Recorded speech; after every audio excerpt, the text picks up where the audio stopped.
Hey friends, welcome back to Deep Dive Snippets. This is a clip that you're about to hear from Oliver Burkeman, the author of 4,000 Weeks, Time and How to Use It, and it relates to the idea of goal setting. Now, if you've seen videos on my main channel, linked in the video description, you'll know I have a bit of a weird relationship with the idea of goals, in that part of me thinks they're a bit pointless and part of me thinks they're kind of useful. Anyway, here is what author and fellow productivity guru Oliver Burkeman has to say on the topic of goals. I hope you find it interesting. On the goal setting front, I also keep on trying to find the perfect system for this, in terms of like personal goals. One of my theories, or my philosophies, shall we say, is that I don't like it when I set goals that are outside of my control. For example, when I set the goal of, I want a YouTube video that hits a certain view count. Right. Compared to, I want to make a video I'm proud of. When I think I want to write a book that hits the Sunday Times bestseller list versus I want to write a book I'm proud of. And that's all fine. But that almost feels like it's, oh, well, I'll just do my best and not worry about the outcome, which feels a little bit unsatisfying,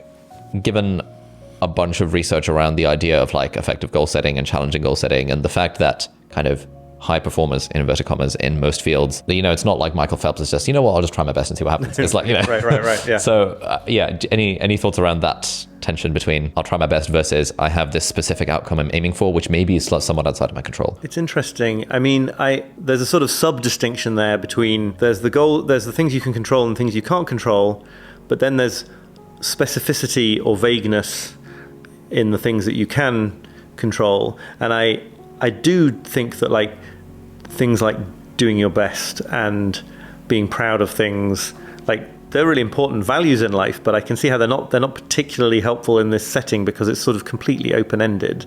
And so it's not very smart. No, right, exactly. Either you will end up sort of not doing what you could have done because you say, well, that was my best, so I don't care. And you sort of make it easy for yourself, or you do what I think I would do and have done in a lot of my early adulthood, which is like be convinced that trying your best is really important, and then like torment yourself constantly with like, am I doing my best? Is this my best? Can I, and those kind of open-ended things seem unhelpful. On the other hand, if you say, I mean, this is where I feel like quantity-based goals can be really helpful, right? If you say like, I'm going to put out this number of videos, or this number of, I'm going to write this many words by a certain point. Firstly, it's specific.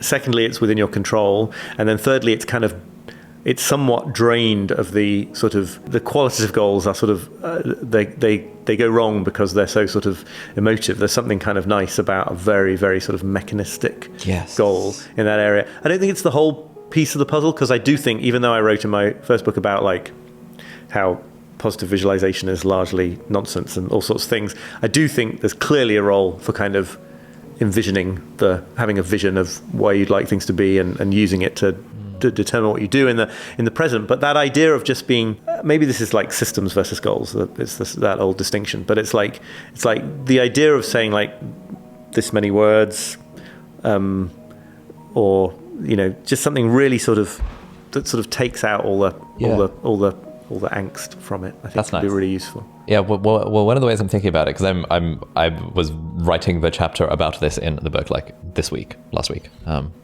I intended to do this week as well, but then time got in the way, like life got in the way. Like systems versus, I don't know, I feel like all of this stuff converges on a few central themes, and we as productivity writers try to put our own stamp on like a thing which people have been doing for centuries, not millennia. But that aside, what I really like is that if I kind of break down my implicit process of goal setting, because it's never been like explicit, if I break down what it looked like was step number 1, setting a kind of destination goal that is within my control, like write a book I'm proud of, which is like this big project.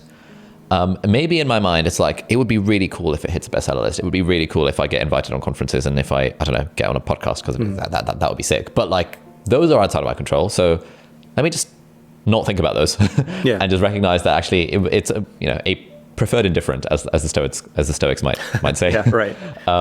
So the destination goal is within my control, and then I'll break that down into the kind of quote journey goals, which is more the system stuff of. Therefore, what I like tangibly need to do is that every week or every day I want to aim to write X thousand words or X hundred words, and again that is within my control. And then kind of my step 3 of this 3-step process is for that journey goal. that, like, let's say I want to write 500 words a day, to lower the bar of quality as much as possible. Yeah. Like, I literally write on my to-do list, write 500 crappy words for crappy first draft of chapter 2.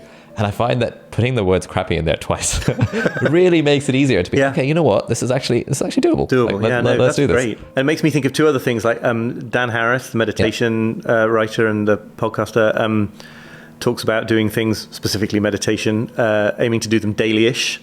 And having this built-in fuzziness, like, because you know whether you did something daily-ish, like in a given week. You have a feel, like if you did it twice, it wasn't daily-ish.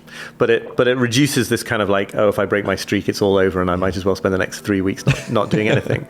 So I think that's an important part of that. And then something I've found really helpful, I don't know if this is writing specific, but like, it might be just specific to writing, but it's also like not keeping going even if you're on a roll. So if you say like, I'm going to write 500 words and you write them and then things are going well, you're like, I get another 500 out. It's like actually making yourself stop and walk away. Like that kind of enforced lowballing of your aims for the day. And like, that's really, I think for people like I suspect you and certainly for me, like that's really hard to do. Yeah. Like when the opportunity for a bit more productivity arises and you don't take it. Yes. But there's this amazing old book that I had to like buy as print on demand because it's so hard to get, called How Writers Journey to Comfort and Fluency by a psychologist called Robert Boyce.